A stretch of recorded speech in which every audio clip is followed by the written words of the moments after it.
May inilabas na raw na warrant of arrest ang International Criminal Court laban kay Senator Bato de la Rosa.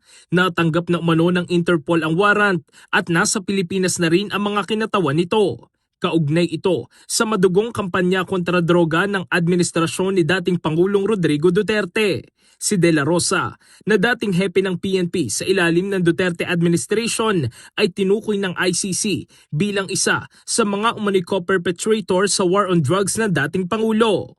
Ang sinasabing warrant of arrest kay De La Rosa, kinukumpirma pa ng Department of the Interior and Local Government. Ayon kay Interior Secretary John Vic Remulla, wala pa silang natatanggap na opisyal na kopya ng arrest warrant. Maging ang Department of Justice, wala pa rin natatanggap na opisyal na impormasyon kaugnay nito.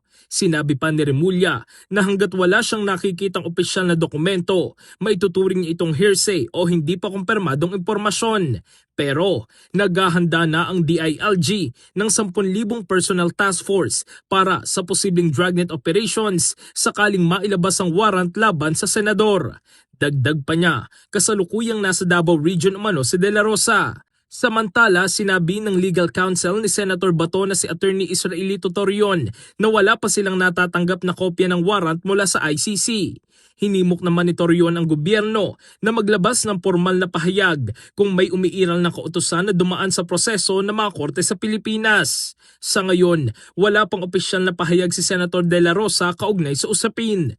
Matatandaan noong Nobyembre, matapos mabanggit ni Ombudsman Boying Remulla sa isang radio program ang umano'y ICC warrant laban kay De La Rosa, hindi na ito muling nakita sa Senado. Sa kabila nito, nakapag-file pa rin kamakailan ang senador ng 2 panukalang batas.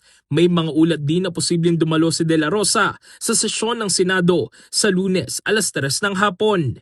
Sakaling maaresto, posibleng dalhin si De La Rosa sa ICC sa The Hague, Netherlands, kung saan kasalukuyan nakakulong si dating Pangulong Rodrigo Duterte. In the heart of changing lives, ako si Brigada Jigo Custodio ng 105.1 Brigada News of Manila, the Music News Authority.